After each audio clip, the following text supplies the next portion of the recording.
At long last, finally, we are gonna put it to an end for Mario Party 4. This is Rev 1, and today we are gonna do the top 15 favorite Mario Party 4 minigames. I grew up as a kid way back then actually experiencing this.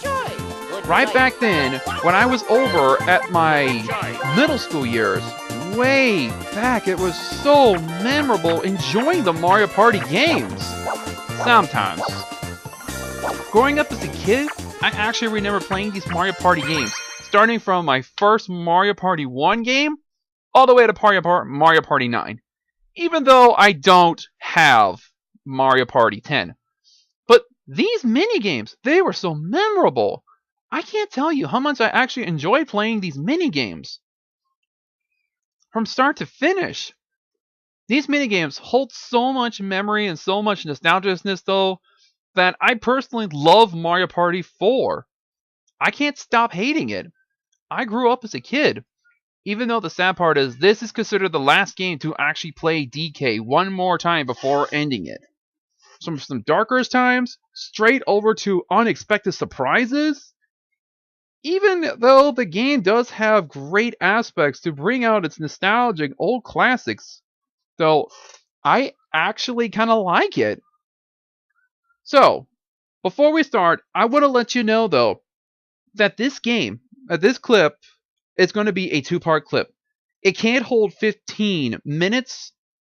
It can't go beyond 15 minutes. So instead, we're going to do the top 15 Mario Party 4 favorite minigames.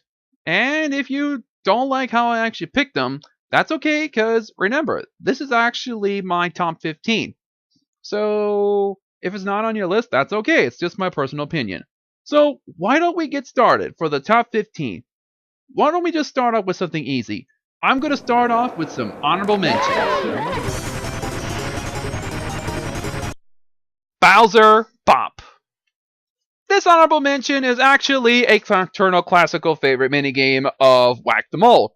The objective here, you and your rival carry a hammer, and your goal here is to hit every Koopa Kid and Bowser.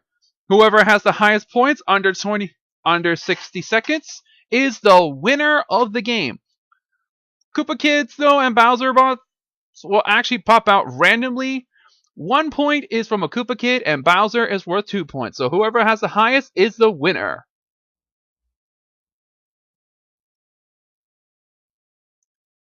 Carneering Koopa. This is another of my favorite honorable mentions from a Mario Party game. The goal here is to fill up all those holes with the Koopa shells. Every last one. You and your rival will be racing to see who actually fills them up the most. Whoever wins all 3 points is the winner of the game. This is all based on speed. So make sure though you do your controls. Even though the controls here are a little wonky, the tricky part is to get every last shell into those hole slots. Rumblefish. I think I'll make this a little quick.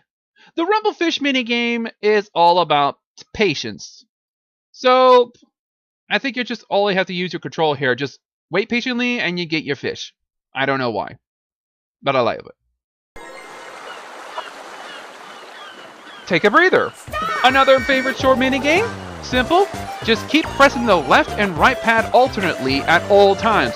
This is one of my good minigames, though I rather play a lot. Even though as a kid it wasn't that hard. The record was actually highest, but yet I can't beat it.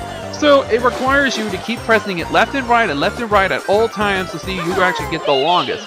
A little better than the mashing button, but however, it's still challenging.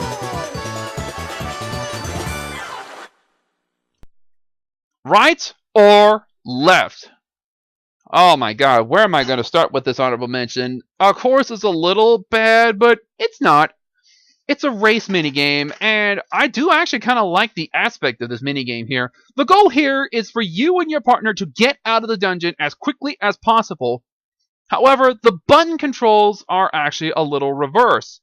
Instead, though, of pushing the first button on over to go to the left, you push that button to make you go right. And vice versa. This minigame is actually pretty cool. It has a remembrance to one of the favorite little dinosaur characters from Well, from Super Mario 64. And as always, though, this minigame is not that hard if you have an AI on your team.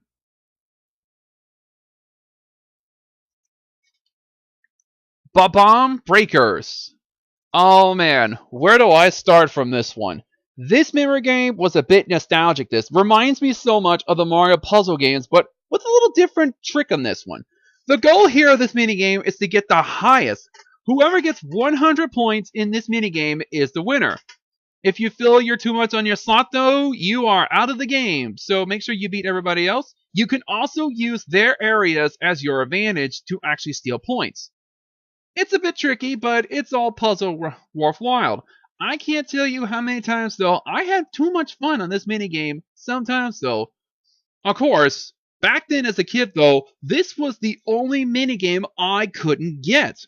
Because I have been playing through a lot, though, and I had a hard time trying to actually get this minigame, unlock this minigame, to actually try it out myself. And it was generally a bit fun.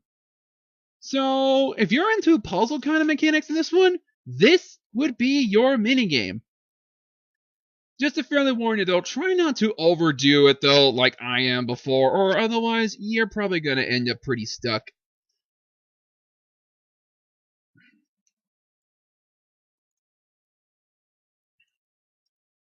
Reverse a bomb. Okay, the last memorable mention. This minigame is a bit under pressure. The goal here is to make sure your opponent, though, is you and your partner have to swap the bombs all the way across and hope your opponents get bombed, losing points. You have 30 seconds to try and get them all down by pushing the buttons as fast as possible and get those bombs over to theirs. You manage to actually get them all down to 0, or you have higher points than them, you win the game. And now, let's bring it up to the 15. Number 15. Hide and go boom. This minigame, I tell ya, this was finally buffed for good. Back then in Mario Party 3, you and your team has to hide in one of those little boards to actually outsmart your opponent. This one, it's all based on luck minigame, but in a good way. You have 3 shots to try and catch your opponents who are hiding in a cannon. Usually the group of the 3 have 2 and 1, 2 to hide in the cannon and 1 to hide in the cannon, or all 3 separately to try and get them all. The goal here, of course, for the surviving players is to stay hidden and hopefully not end up at the wrong cannon for the rival player to get. It's a bit strategic though, since it all bases clearly on luck. If you could actually find all 3 players in the game, you clear. If these 3 manage to actually avoid it and waste the 3 shy guys, the 3 remaining players, win the game. It's all about strategy and luck. Number 14.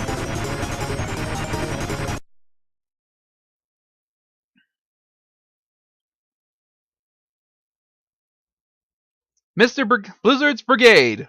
Ah, the sweet memories of this minigame. Clearly, I would have had the chance to put this as an honorable mention, and then I'm like, yeah, I wouldn't do that. So, this was actually a really nice, fun, classical minigame. The goal here is to make sure those blizzards do not actually catch you or hit you, because if you get hit, you're out. You have to actually endure in this one. Last player standing is the winner in the game. Do I have any regards to this one? Just make sure you have actual players and not AIs. Sometimes the AIs are kind of not that bright. In order for you to make sure you actually pass through this level, just predict where those little snowballs and the blizzards are actually going to throw at. Same thing with the big guy. Just be careful. Otherwise, you're going to get caught in ice. So I missed.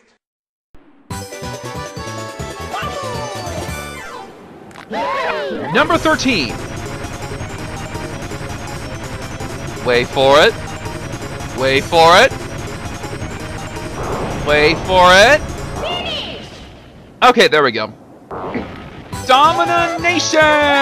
Or Domination! Yeah. It's a little odd, but I'll try and make it short. This minigame is a button mashing minigame. The goal here is to bash as much buttons as possible. It's not a race. It's whoever hits the highest mashing button champ, the winner of the game. Simply easy, yet this is actually a good chance to practice your button mashing skills to see if you could actually do the outcome against harder AIs or really tough AIs or pro players who are very good at button mashing. So this is really, really good for button mashing games. Try it out yourself. Number 12.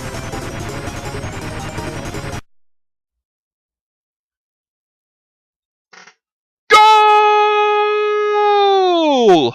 Okay, I'm sorry for that one.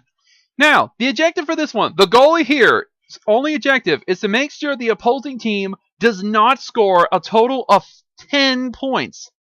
This one would have been actually on the number 2 or number 1, but I like it as this one's actually a really good minigame. I kind of like it.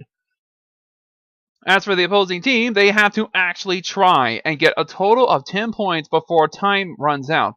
If you manage to actually, as the goalie, get them all down before time runs out, you win the game. And on vice versa, if all 3 of your party teams actually manage to actually get 10 points before time runs out, you win the game. It's a bit more strategic in planning because the goal here is to try and outwit the goalie. So that way you can hold your shot and then fire. Hopefully you can actually flank the goalie more. In this kind of strategic strategy though, all about outwitting, you're simply playing a game of chess. Except you're playing with soccer balls. Not one of my it's clearly one of those very good sports games. Though I kind of enjoyed. One of my favorite Mario Party sports games. Thank you very much. I'll play Striker one day. Number 11. Avalanche! I'm not kidding. This is actually generally the title here. The goal of this minigame is to get down the fastest hill before your opponent, and whoever gets there first clearly is the winner of this game. I can't tell you how many times I enjoyed playing this type of minigame, outracing the teammates, outracing the AIs. This is actually pretty fun. Your only times though you have to get really fast if you actually manage to pass those slopes. Of course, you do not want to actually hit those rocks though, because if you manage to hit one of those rocks, you're going to actually lose a chance of getting in first place. So have fun trying to actually get first place though while going downhill. It's also pretty tricky though because there are usually maneuverables where you can't tell where the rock is and where the slope is going to be. It's a bit predictable, but all the stages are clearly the same. I do wish though that in the top 100s though they actually give you the stages a lot more differently and you have to maneuver very carefully where they're going to actually show up. Because if you play your cards right, you should be able to get first place. And most importantly, aim for the goal to actually win the game.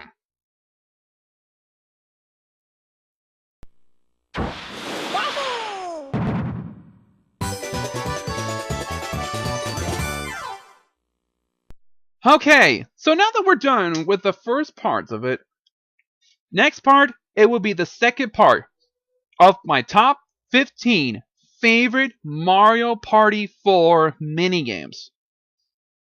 So, thank you guys very much for your patience to actually check this out though. And don't forget to subscribe and give a like though, and a comment if you want to see more. I'm going to try and get the next part in, so make sure to have that other patience in, because it's probably going to take a while though. Thank you guys very much for actually checking it out. See you guys then in part 2.